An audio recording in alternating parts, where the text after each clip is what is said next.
It is the most common infectious disease of the respiratory tract, and it is mainly caused by some viruses. Okay, and the infection is spread by droplet infection. The healthy children may acquire average 6 to 8 colds per year.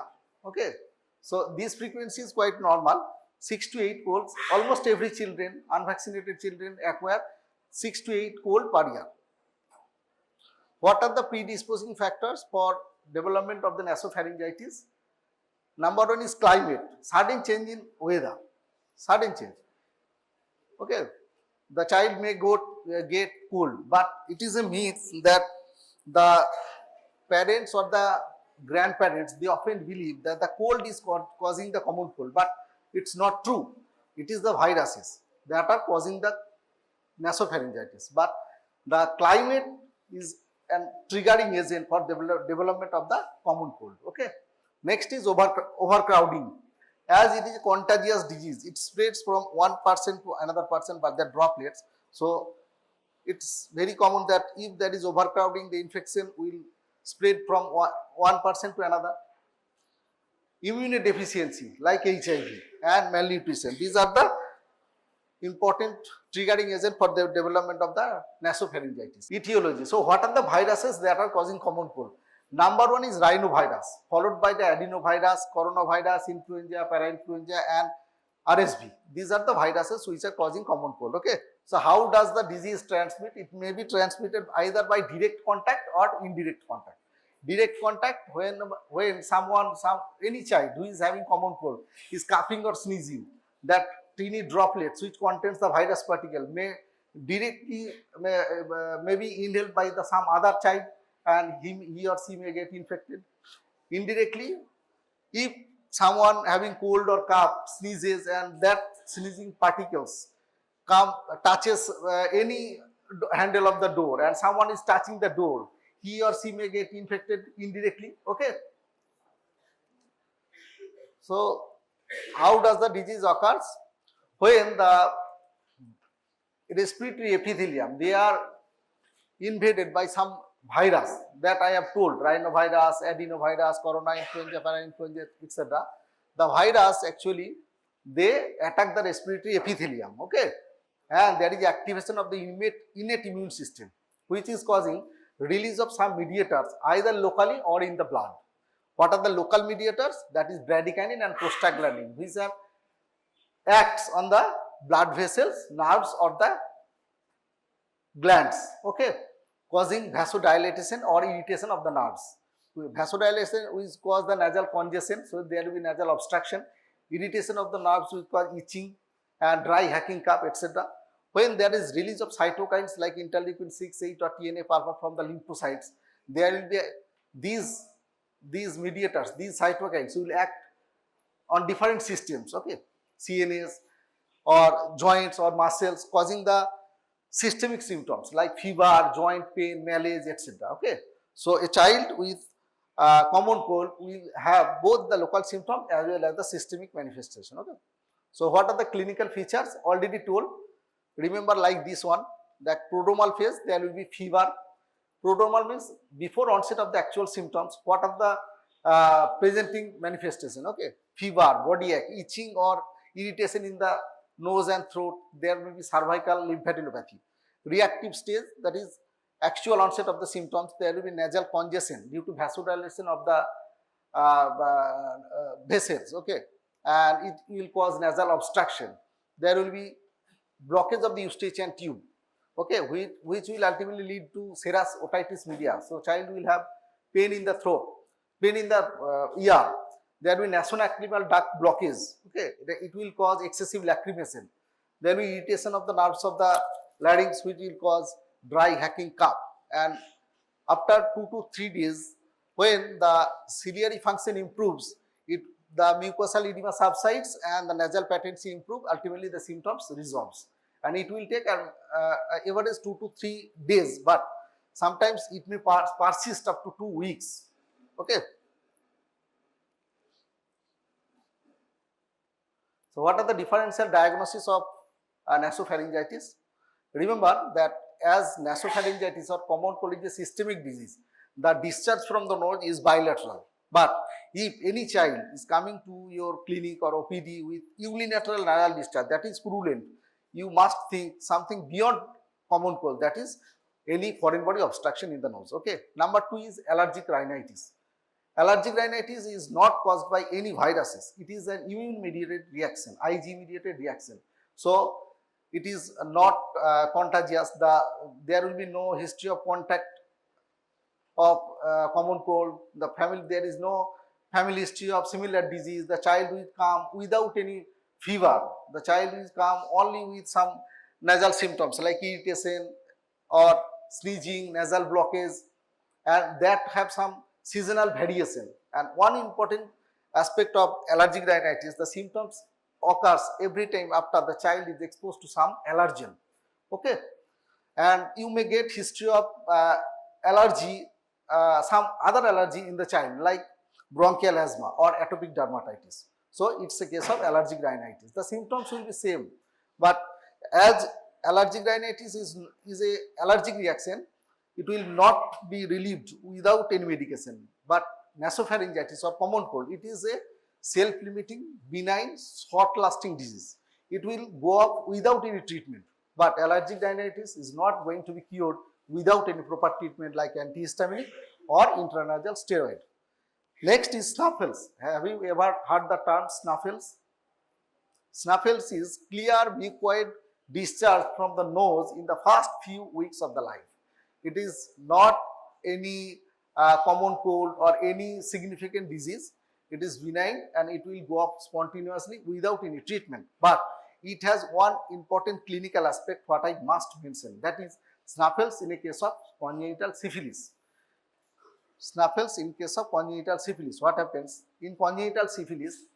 Snuffles is there is purulent discharge from the nose along with erosion of the nasal mucosa. That is clinically significant. Otherwise, snuffle is not so significant. It is a benign condition. It will go up spontaneously. The parents or the grandparents often come to your clinic with some noisy breathing due to snuffles. But that will go up spontaneously without any treatment. You may prescribe just saline nasal drops. Okay. What are the treatment options? As it is a benign disease, self-limiting disease, there is no permanent solution.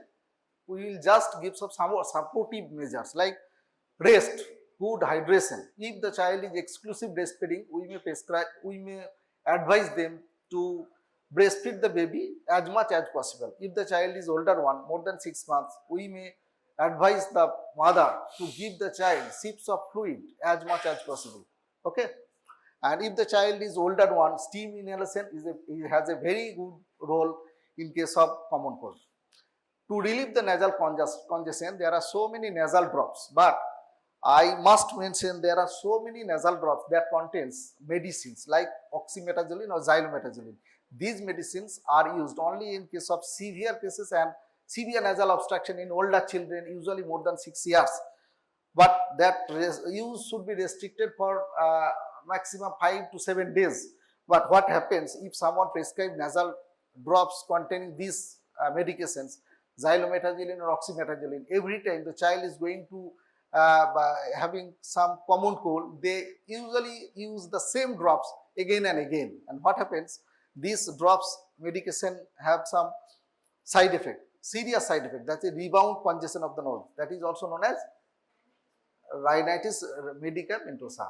This is a reversible condition. So these drops containing the medicines oxymetazoline and xylometazoline should not be prescribed. It is better to avoid these medicines. Okay, you can just prescribe what, irrespective of the age of the child, you can prescribe the saline nasal drop. So management of common cold usually done by the only saline nasal drops. Okay, saline nasal drops is very safe, containing sodium chloride. This has no side effect. You can use it for so many times in the day and for longer duration, no side effect. And oral antihistaminics drugs, they relieve the nasal congestion. So they are going to give some relief to the child, but they should not be prescribed before 6 months of age. because of the impairment of the psychomotor performance. Above 6 months, you can prescribe antihistaminic like cetirizine, levocetirizine, and in case of older children, those are going to school, they may be prescribed newer non-sedating antihistaminic like fexofenadine. Okay. Fever, for control of the fever, paracetamol is well enough for controlling the fever. No ibuprofen or any other like mefenamic acid. Only paracetamol should be prescribed for fever, control of the fever. Antibiotics, is it going to be helpful in common cold? Antibiotics? Is it a viral bacterial infection?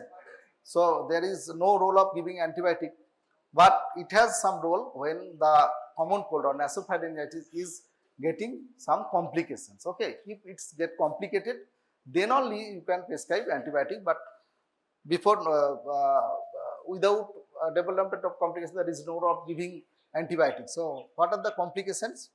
Like otitis media. Just remember the anatomy.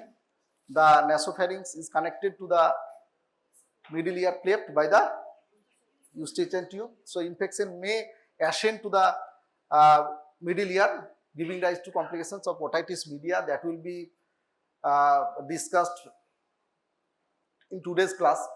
And sinusitis, the infection may spread to the paranasal sinuses, leading to sinusitis.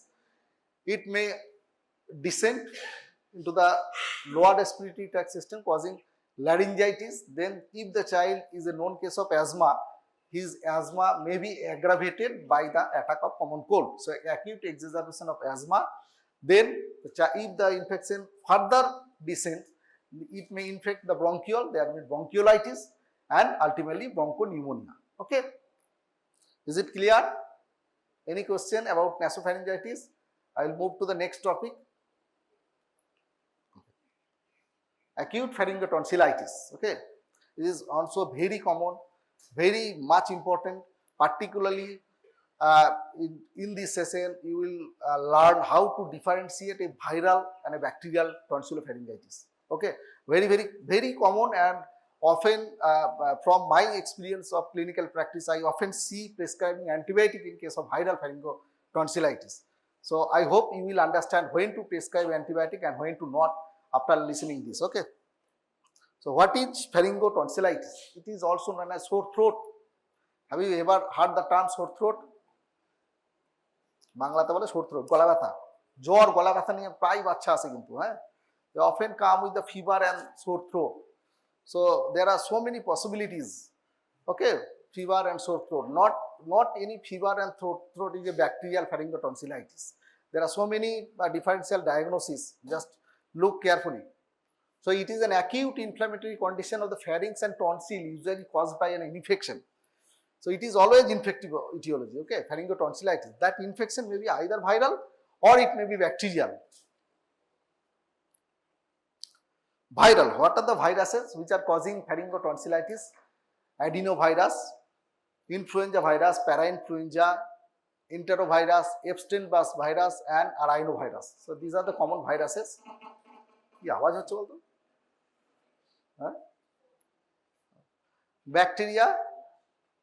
There are so many bacteria causing the pharyngotonsillitis, like group A beta hemolytic streptococcus, Haemophilus influenzae, streptococcus pneumoniae, Mycoplasma pneumonia, Moraxella catarrhalis. But remember, the most important bacteria is causing the pharyngotonsillitis is group A beta hemolytic streptococcus. Okay? No, group A beta hemolytic, the first one. So what are the clinical features? What I will do? Okay. So almost in every cases of pharyngotonsillitis, you will get fever. Okay, so fever is common, but rest of the symptoms varies according to the age of the child. If the child is older one, he may complain of malaise, headache, sneezing, cough, hoarseness, or pain in the throat, or difficulty during feeding. But if the child is very younger one, he may not complain of these type of symptoms, which is very often the parents or the grandparents come to OPD. The child is not feeding anything. The child is having fever for last 2 to 3 days and he is not taking any type of foods. We are trying so many ways, but the child is refuses to open his mouth.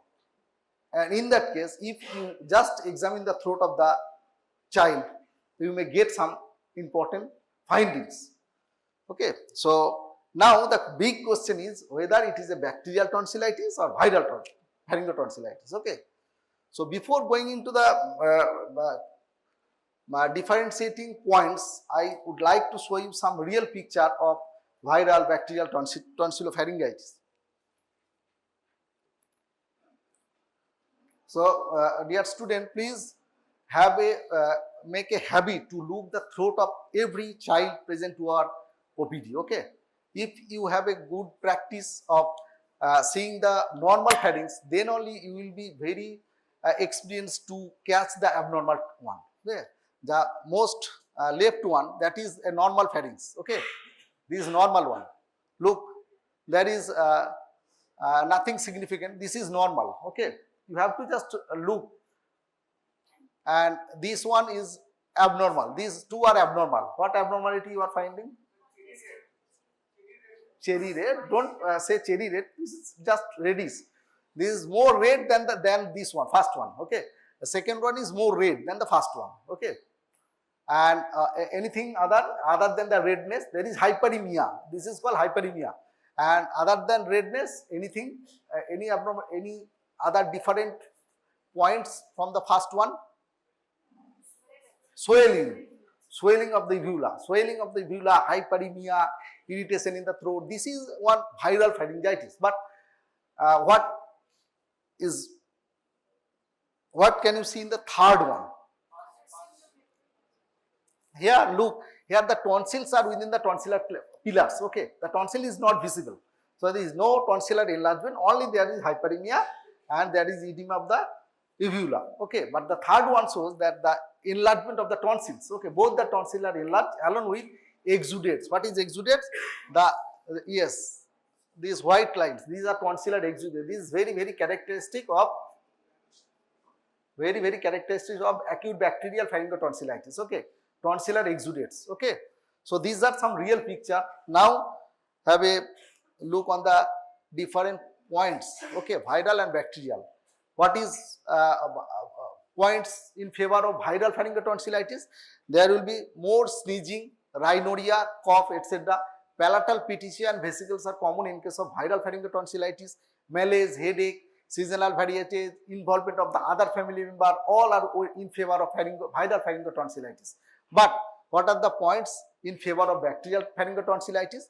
There will be absence of cough. This is very important. Cough is a feature of viral pharyngotonsillitis. If the child is having so much cough, the parents complain of the child is having fever and cough, you must think of viral pharyngotonsillitis. You will get nothing significant in the tonsils. Okay, so don't think that more cough means more viral etiology. More cough means more viral etiology. Okay, so absence of cough and tonsillar exudate, what I have shown in the last picture, and in the tender cervical lymphadenopathy. This is very important characteristic feature. If the tonsil is infected by some bacteria, you will get the enlargement of the cervical network, and that will also be very much tender. The child will shout it, the child will cry whenever you are just pressing over these regions. Okay, and the usual presentation of bacterial pharyngotonsillitis, viral may present it at any age, but bacterial tonsillitis, the most common age of presentation is 4 to 15 years of age. Okay, is it clear? This is very much important slide.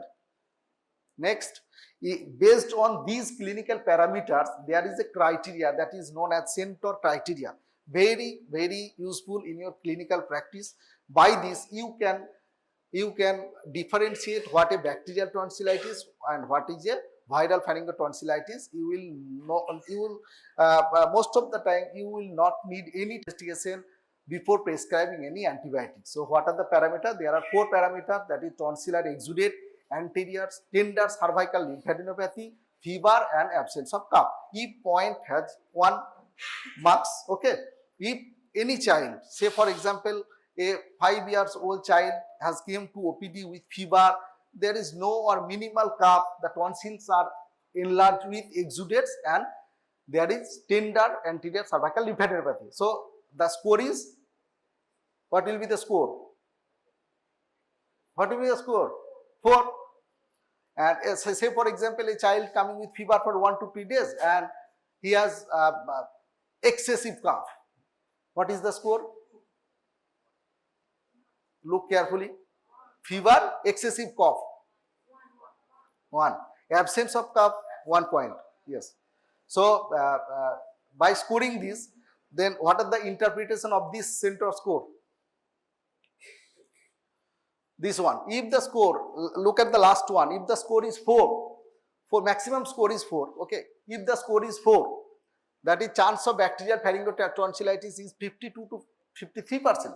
There is no role for going for any investigation. You directly give him antibiotics. Okay. Directly prescribe antibiotic and go send home. Okay. If the score is 1 or less than 1, okay, there is chance of bacterial pharyngotonsillitis is less than 10%. So in this case also, there is no need of any investigation, no antibiotics, just giving some supportive measures and send home. Okay. Question is, if the score is 2 or 3, then only you need some investigation. What investigation? There is very basic investigation, very much less expensive investigation, that is known as rapid antigen detection test. Usually not done in our OPD, but we can do it. Okay.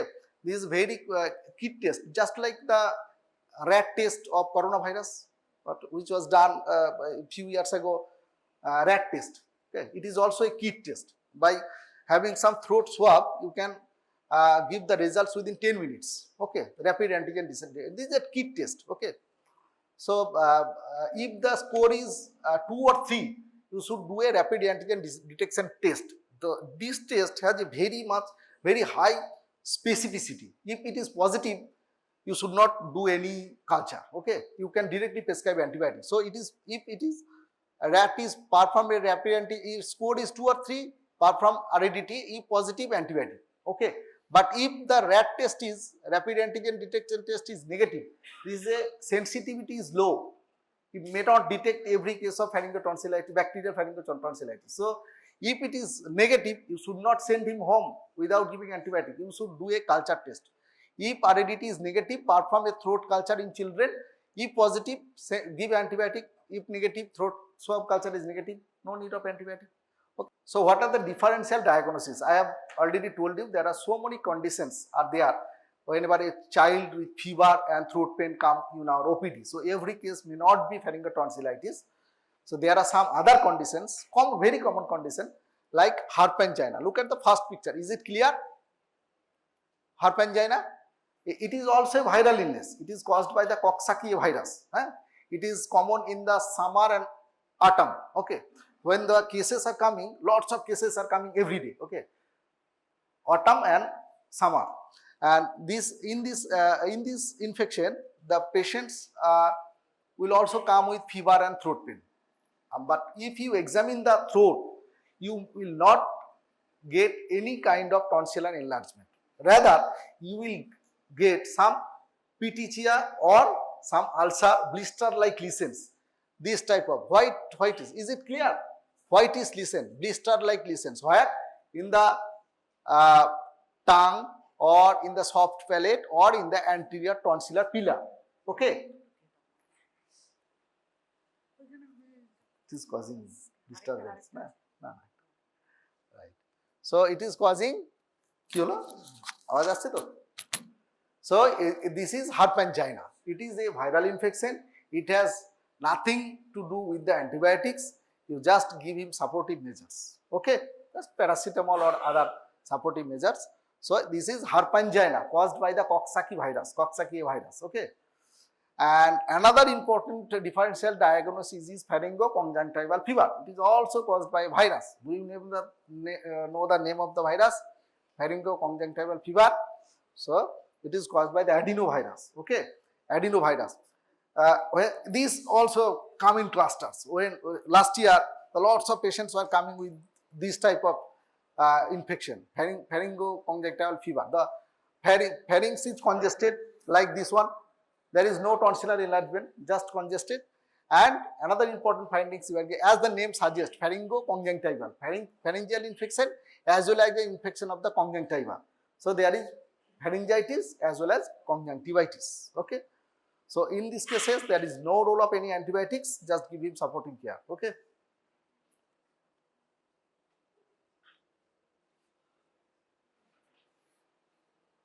Measles. A patient, say for example, a patient is coming to your OPD with fever and throat pain. And you have examined the throat, there is nothing wrong in the throat. You have sent him home that this is not a case of bacterial tonsillitis or any serious illness. But after 2 to 3 days, the same patient may come to your OPD with this type of rashes. That is very much characteristic of measles. By rashes, we can identify the case. So, if any child, remember, if any child come to your OPD with 1 to 2 days fever with throat pain, never forget to examine the oral cavity. Okay, oral cavity. If you carefully look the oral cavity, yes, you may get a white spot in the oral mucosa just above the lower third molar tooth, and that is known as Koplik spot. Rightly said, Koplik spot. This is very, very characteristic of measles. Okay, so if any child, say for example, a 2 to 3 year child is came to your OPD with fever and throat pain, and you have examined carefully, you get a spot, you can early detect that this may be a case of measles, and you should tell the parents to follow up after 2 to 3 days if any rash develops. Okay, so pharyngitis is an early manifestation of measles. And last one is infectious mononucleosis or diphtheria. Look at the patch, tonsillar membrane over the tonsil. So if you get any case like this in your future practice, never miss that this may be a case of diphtheria, because diphtheria is very fatal disease. If you don't treat promptly, you may lose the child. Okay, so but infectious mononucleosis is a benign disease. It is caused by the Epstein-Barr virus, EB virus, and in Epstein-Barr virus infection, you will get fever, pharyngitis, this type of membrane over the tonsil, cervical lymphadenopathy, hepatosplenomegaly. But this disease is not going to kill the child, but it may be a case of diphtheria. So how will you differentiate it is a infectious mononucleosis or it is diphtheria? By culture of the throat swab. Okay, so if you get this type of membrane, send the child to a setup where the throat swab culture is possible. Okay, never treat with blindly with some antibiotic. Treatment, what are the treatment options?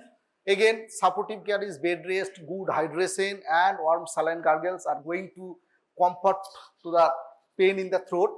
And for relief of the fever and pain, paracetamol is again sufficient, but the specific treatment options for the bacterial pharyngotonsillitis is giving appropriate antibiotics. And what is the appropriate antibiotic? It is not amoxicillin, which is usually prescribed almost 90% of the pediatricians, but it is not amoxicillin. There is no role of giving clavulanic acid unless it is a beta-lactamase producing organism. The main first line antibiotic is amoxicillin. Please remember. Okay, the dose is 50 milligram per kg per day in 2 to 3 divided doses. And another important feature is every time the pediatrician or the doctor prescribe the antibiotic for 5 to 7 days, but this is not rational treatment. That course should be completed for the 10 days. 10 days, okay? So amoxicillin 40 to 50 milligram per kg per day in 2 to 3 divided doses for 10 days. Remember, 10 days. And if the patient is a known case of penicillin allergy, in that case only you can prescribe azithromycin oral. The dose is 12 milligram per kg per day for 5 days.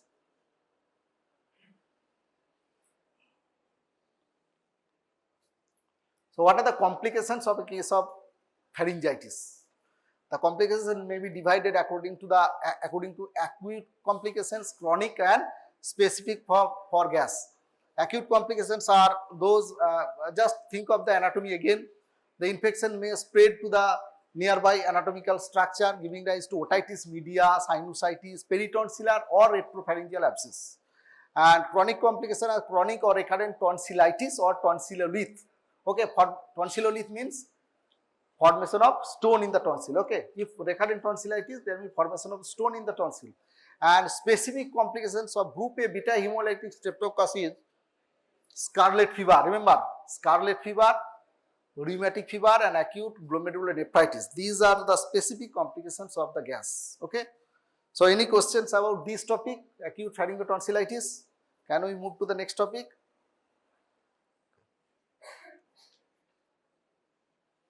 Acute otitis media, the last one of today's class, acute otitis media. This is also very, very important and very common. Commonly, we get cases of acute otitis media in our OPD practice. But to diagnose this case, one thing I must say that you should have a high index of suspicion. Very high index of suspicion, because every cases may not present with the classical presentation. So, this is very common. So, before discussing, again just clear your anatomy. Okay. Anatomically, the ear is divided into the three parts. You know better than me: outer ear, middle ear, and inner ear.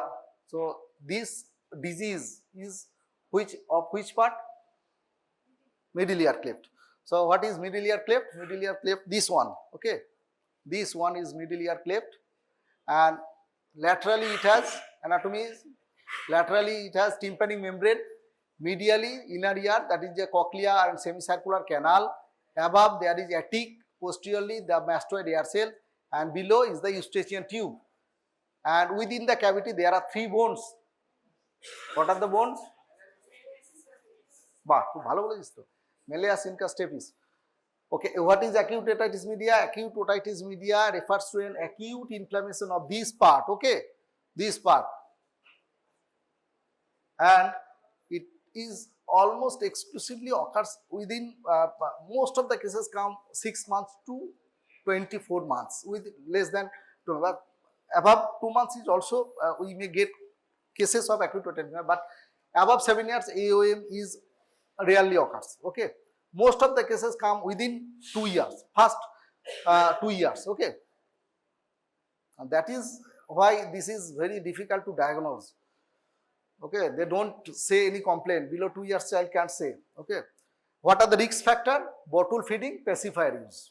Okay, overcrowding and poor socioeconomic condition, smoking by the family members, that is passive smoking, also give rise to the development of acute otitis media. Daycare attendance and certain medical condition like cleft palate, GER, immunodeficiency state, cystic fibrosis, and Down syndrome.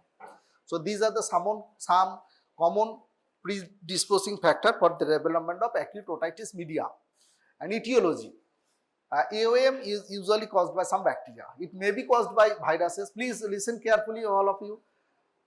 It may be caused by some viruses, but most commonly it is caused by the bacteria. Okay, what are the bacteria? Three most common bacteria is Streptococcus pneumoniae. This is the most important bacteria, Streptococcus pneumoniae.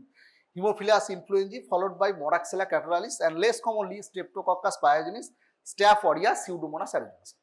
And two viruses which may precipitate acute otitis media are RSV and influenza. Okay.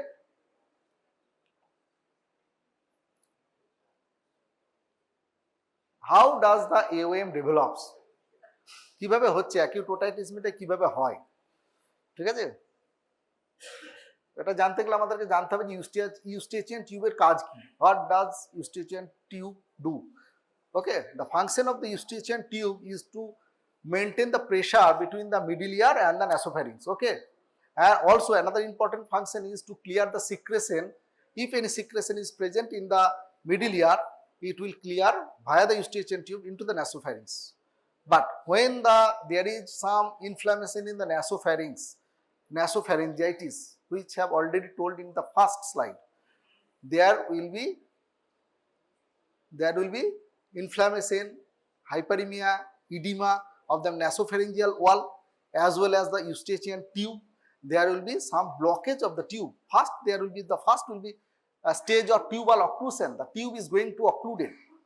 Now, if the tube is going to occlude, Please look at the picture. Okay, the eustachian tube, it is just maintaining the pressure between the two spaces, and also it helps to clear some secretion. But if the tube gets blocked, if the tube is blocking, what will happen? The secretion which are present will not be clear. The accumulation of some fluid, that is known as stage of pre-suppuration. No bacteria, only fluids. But if it persists for another 2 to 3 days, what will happen? It will invite some bacteria, which I have already mentioned. Okay, so there will be stage of suppuration, that is formation of some pus within the medullary cavity. And at this stage, all the clinical symptoms will be at the peak. The child will be very much crying. Very much crying. We will have high grade fever and other features like refusal to feed and others. But when the pressure increases more in the medullary cavity, what will happen? It will cause, yes, rupture of the tympanic membrane, pus will now come out and resolution of the symptoms. The child will not cry, fever will subside. Okay, but we will not expect any child with these type of complications. Okay, we will treat when, okay, I am going to the next slide. Okay, but if not treated, there will be further complications like infection from the middle ear can go where? Just remember the anatomy. It may go to the inner ear, that is cochlea labyrinthitis. It may infect the mastoid air cells just behind the medullary cleft, so there will be mastoiditis. It may infect the nearby meninges, causing the meningitis, the most dreaded complications of acute otitis media. সবাই শুনছে না, ওই শোন ভালো করে, সারা জীবন কাজে লাগবে। শোন, এগুলো থিওরির জন্য বলছি না, এগুলো সারা জীবন কাজে লাগবে। তো এওএম অলওয়েজ মিস করবে না। এওএম মিস করলে কিন্তু সেই পেশেন্ট কিন্তু মেনিনজাইটিস হয়ে মারা যেতে পারে। তোমার কাছে কোনোদিন আসবে না পেশেন্ট, ঠিক কিনা? এওএম মিস করলে কিন্তু কি রে, স্লাইড চেঞ্জ হচ্ছে না তো? হ্যাঁ, হয়েছে। আর ক্লিনিক্যাল ফিচার্স যেটা বলছিলাম আমি, যে চেম্বারে বা আউটডোরে অফেন পেশেন্ট কিভাবে আসে, একটা ছোট্ট বাচ্চা 7-8 মাসের বাচ্চা সারা রাত কেঁদেছে, ডাক্তারবাবু আমাকে ঘুমাতে দেয়নি, আমাদের কাউকে ঘুমাতে দেয়নি, এত কাঁদছে রাখতে পারছি না।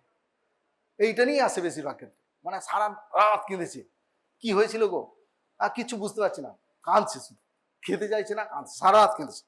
তুমি যদি ভালো করে হিস্ট্রি নাও, আচ্ছা বলো তো কয়েকদিন ধরে কি নাক দিয়ে জল টল পড়ছিল, একটু জ্বর ছিল, হ্যাঁ 7 দিন ধরে ওষুধপত্র খাচ্ছিল, এই দেখুন এই ওষুধগুলো খাচ্ছিল, নাক দিয়ে জলটা পড়ছিল। তার মানে কি, there is often a history of preceding upper respiratory tract infection, and if the infection persists, it may ascend via the eustachian tube into the middle ear, ultimately causing acute otitis media. কিন্তু তখন কিন্তু জ্বর নেই, কোনো কিছু নেই, অত ছোট বাচ্চা বলবে কি হচ্ছে, শুধু কাঁদছে। তাহলে যদি কোনো বাচ্চা 7-8 দিন ধরে সর্দি কাশি থাকে, তার সঙ্গে হালকা জ্বর, তোমার কাছে যদি খুব কান্নাকাটি নিয়ে প্রেজেন্ট করে, excessive crying, first think of acute otitis media, ঠিক আছে? First diagnosis, there will be so many causes of excessive crying, but remember from today's class that acute otitis media would be the first differential diagnosis in a case of a child with inconsolable crying, excessive crying. Okay, so দেখো প্রথম লেখাই আছে crying, ফাসিনেস, restlessness, irritability. কি করতে পারে, ছোট বাচ্চা তো সবসময় কানটাই কাঁদছে আর এরকম করছে, ওরা বলবে, তুমি যদি জিজ্ঞাসা করো তখন বলবে, আচ্ছা কান কি এরকম করছে, বলবে তখন হ্যাঁ এরকম করছে, কানটা এরকম, কান টানছে, কানটা টানছে সবসময়, পুলিং দ্য ইয়ার, এটাকে বলে পুলিং দ্য ইয়ার, মানে কান টেনে বোঝাতে যাচ্ছে কানে ব্যথা হচ্ছে, ঘাড় এরকম বুঝতে পারছেন তো, কানে ব্যথা, কি করবে অত ছোট বাচ্চা, 8 মাসের বাচ্চা, ঘাড় সবসময় করাচ্ছে, তো এই জন্য লেখা আছে rolling head from side to side, এই করে যাচ্ছে, শুধু কাঁদছে আর এরকম করছে। Often fever may not be present, জ্বর থাকলে তো তোমার মাথায় আসবে কোনো ইনফেকশন, কিন্তু জ্বর নাও থাকতে পারে, বাচ্চা কাঁদছে, কান টানছে, এরকম ঘোরাচ্ছে, ঠিক আছে? And often there is a preceding history of URI, ঠিক আছে? And if the child is older one, 2 বছরের পরে বেশি যদি বাচ্চা আসে, then only you get some symptoms like crying or verbalizing feeling of discomfort, fever, irritability, lethargy, loss of appetite. Okay, but in case of very young child, it is very you should have a high index of suspicion if you get a child with excessive crying. So also again another important advice from me, that just make a habit to look at the ear by by otoscope. Okay. Often, so many pediatrician, pediatrician, they often miss the diagnosis. Okay. Make a habit to look at the throat and the ear. Otherwise, you will miss so many cases of pharyngitis and AOM. Okay. If you look at the ear by otoscope, you will see what we will see. First, look at the normal anatomy of the. You have just completed your ENT class. You know better than me. What does the tympanic membrane looks like? This is the normal anatomy of the tympanic membrane. There is pars tensa, pars flaccida. This is the lateral process of the malleus, clearly visible. Okay, and this is ambo. This is conopline. This is the normal anatomy. But if it is a case of acute otitis media, the normal anatomical structure is disturbed. It is altered. What happens? There is no conopline. The tympanic, there is bulging of the tympanic membrane. There is bulging of the tympanic membrane. Opacification of the membrane is opacified, and there is prominent dilated vessels over the membrane. Okay, there is no conopline, no lateral process of malleus. The membrane is just bulging, and there is hyperemia, redness. Okay, so this is the characteristic feature in case of AOM. Diagnosis to korle, but treatment ki korbe bolo?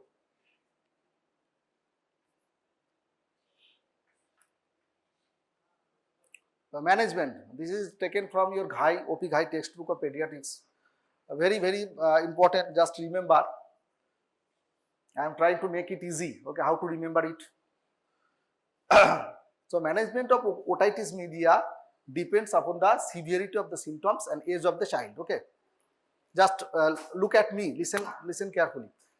What are the age of the child and how much severe the disease is? If the child is less than 6 months, there is no role of entertainment in your chamber. Just advise them to go to a hospital and admit the child for IV antibiotics. No need of treating the child in OPD with oral antibiotics if the child is less than 6 months and a proved case of acute otitis media. Okay, below 6 months, hospitalization. Otherwise, it will be ultimately turned out to be meningitis. The child may die.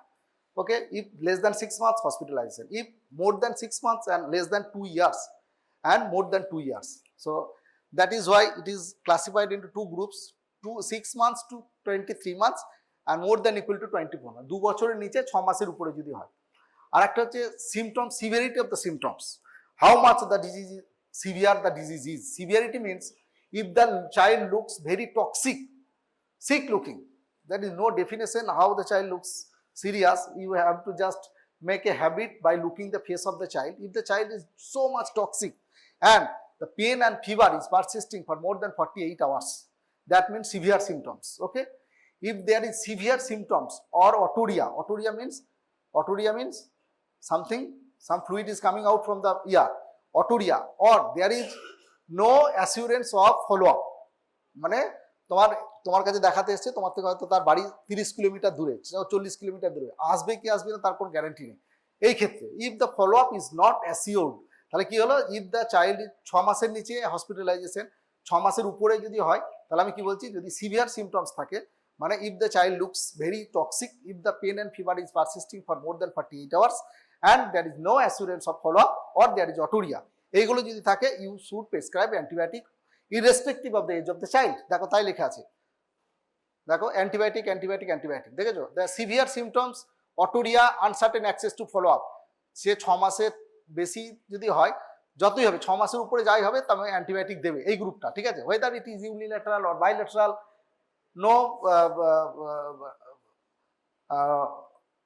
no points of discussion about unilaterality, bilaterality or age of the child. If there is severe symptoms or otorrhea or uncertain access to follow up, you should prescribe antibiotic. But if there is no severe symptoms, no otorrhea and follow up is assured, then you can observe. Okay, you can observe, except one condition. What is the condition? If the age of the child is below 6 months and bilateral otitis media. দেখো সেটাই লেখা আছে, দেখো bilateral যদি হয় তাহলে antibiotic দেবো, যদি আমি no severe symptoms, otorrhoea, follow up assured, but বয়সটা কিন্তু 6 মাসের বেশি, 2 বছরের কম, বাইল্যাটারাল, সেখানে কিন্তু অবজারভেশন করবো না, সেখানে অ্যান্টিবায়োটিক দেবো। But if the child is above about 2 years, there is no severe symptoms, oturia or follow-up is assured, there is no role of giving antibiotic. You can observe the child, but if observation is offered, follow-up must be ensured and antibiotic are started if the child worsens or fail to improve within 48 to 70 hours, 8 hours of onset of symptom. যদি তুমি follow up যদি advice করো তাহলে কিন্তু 48 ঘন্টা মানে 2 দিনের মধ্যে আবার দেখতে হবে যে কোনো অ্যান্টিবায়োটিক দেওয়ার মতো কন্ডিশন হচ্ছে কিনা। Okay, otherwise it may get complicated.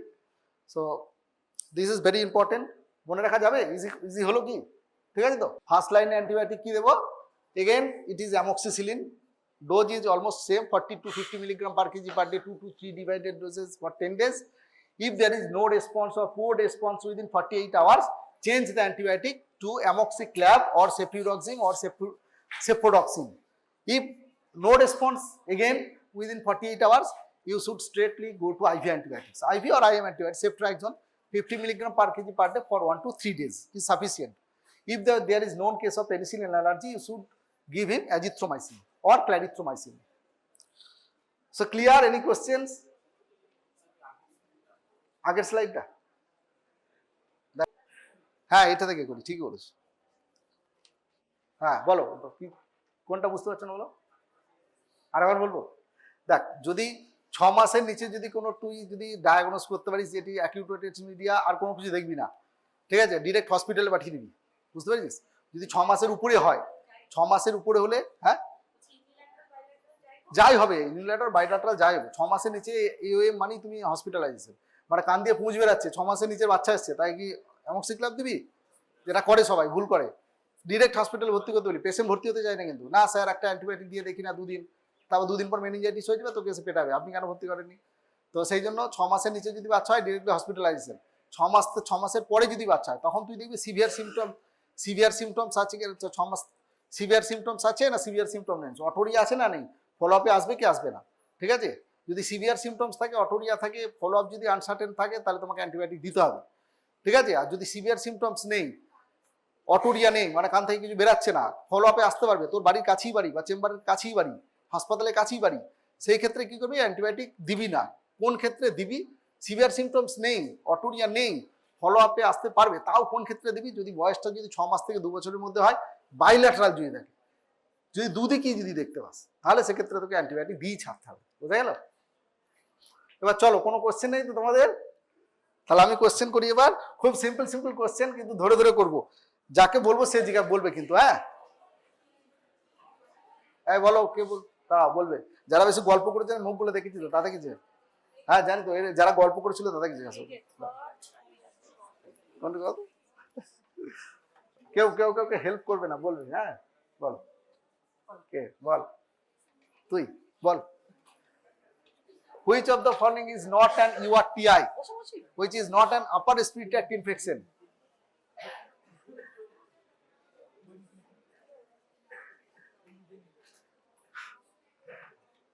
বল, এত ভাবতে হচ্ছে এটা,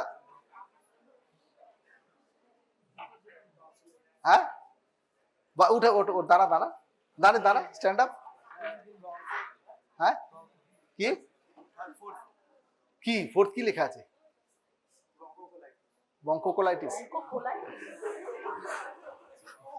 ব্রঙ্কিওলাইটিস, ঠিক আছে, হ্যাঁ বিগ ক্ল্যাপ, হ্যাঁ ঠিক বলেছো, ঠিক বলেছো, ব্রঙ্কিওলাইটিস, ঠিক আছে।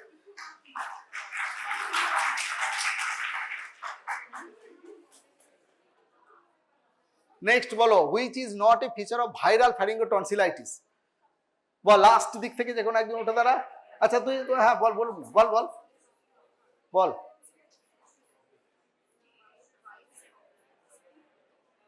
ইজি না কোশ্চেন গুলো?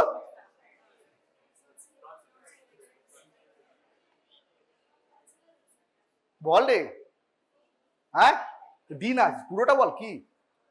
which is not a feature of viral pharyngitis, D কি আছে? tonsillar exudates, ঠিক আছে, good, very good, very good, ঠিক আছে। নেক্সট নেক্সট কে বলবে? মন্দিরা কে বলবে? বলো।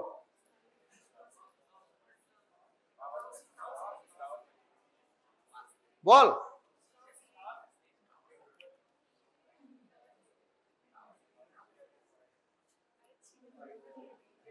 কি?